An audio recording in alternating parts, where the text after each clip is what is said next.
Hello, it's February 5th, 2025, and I just saw a video on YouTube that said that Steve Perry was doing vocals with a new project group called The Effect. So obviously I looked it up, and the first thing out of the gate I see in this video is a group of guys standing in the dark, and all you can see is their silhouette. And I'm looking at the singer going, that ain't Steve Perry. And I'm listening to the singer and I'm going, that ain't Steve Perry. So you go down the page, and all of the fans that are unaware that that ain't Steve Perry singing the lead are like, oh, he's back and he's awesome. I knew it wasn't him immediately because if you bought Traces in 2018, which was 7 years ago almost, maybe seven plus, you could tell. I mean, Steve Perry is still a great singer, but he's not Steve Perry of the 1980s, and no one should be, right? They get old and their voice changes, and they put in tons of touring hours singing songs and wearing out their voice, which is likely the reason that he skipped out of Journey in the first place. Because, I mean, let's say after Street Talk, even on For Love of Strange Medicine, you can tell his voice wasn't the same as on Street Talk, which was his first solo record.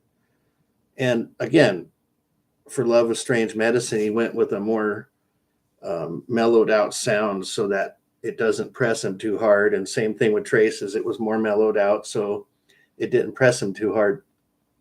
But while you go down the comments and watch this other guy standing in the dark pretending to be Steve Perry, you see one person's comment about how Steve had said, no, this isn't my project, it's your project. I'm just kind of hanging around in the studio with you. And at this point, it's like, if you're going to be a cover band, then say you're a cover band, because there's nothing wrong with being a cover band. But let's be real. If you put The Effect with Steve Perry, everybody thinks he's the lead singer, and then everybody goes in and listens to it and buys the record and goes to the concert and everything else. And then what? You're going to have Steve come out for a 30-second spot where he sings backups, because in essence, it says he's doing backups if you read the credits at the end of the thing, but you can't even hear him in there. You're listening to one of the guy's sons from Toto is what I get out of it. There was a name in there, and I'm not sure. I don't think it was Lukather. I don't think it was Percaro. It was one of the Toto guys.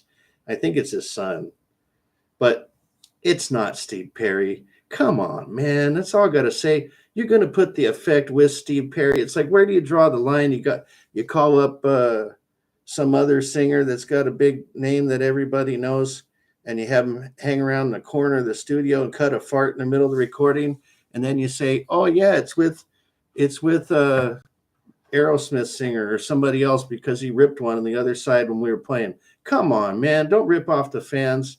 Don't be ingenuous and lying. If you're going to do a cover band, just say the truth.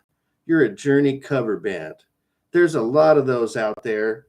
And the only reason that you're getting the play that you are is because somebody paid to get Steve Perry in there. And if, and I don't know, I shouldn't say that. I don't know that. That's just an opinion or maybe a false belief even. I'm not stating that as a fact. But even if they paid Steve Perry to come in there and hang out in the studio, or if he showed up for free or whatever, I mean, how does he know those guys? He likely knows them because it's a son of somebody from Toto or something. And he's just hanging around to see what they're doing because he likes music. If you're getting paid for it, though, just to add your name to something to trick people, that's jacked up. If you're doing that, man, don't do that anymore. That's not right. Don't get people's hopes up that you're going to be on tour with a cover group if you're not going to sing the song. And hiding people in the black and white back there, the first thought I had, if it wasn't another guy, and I'm about 90% sure it's another guy after reading the credits, the only other solution is that it could be an AI replica of his voice based on stuff from the past, and that's bull crap too. Come on, man. Nobody wants to go listen to an AI I've heard that in some other song. I don't remember what it was recently. I think it was Billy Joel. And again, I'm stating my opinion. The most recent Billy Joel song, it sounded like AI to me. And I think he slapped his name on it. There was some other guy involved in getting that song recorded and convincing him to participate. And it sounded like a computer. It sounded like a computer wrote the song. And if this is what we got to look forward to with these old guys coming back, just don't, man. Stay away.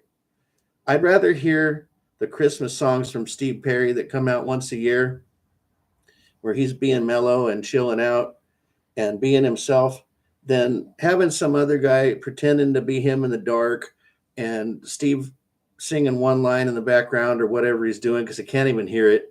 And if it's AI, don't do that shit, man. I don't want to hear that. It's not.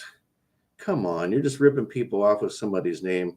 That's all I gotta say. That's my rant for the day. I heard that. I was like, what are you guys doing, man? If I went to a concert and I paid good money to hear Steve Perry fronting a group, and it was some other dude up there the whole concert, man, I'd be ticked off. That's what you guys got to look forward to at worst case. In best case, maybe they show up and they go, well, it's not Steve, but maybe he'll come out for 5 minutes on one song or something. I mean, the music industry is over. It's just done. There's nothing good happening with rock music anymore. And like the Who said, rock is dead.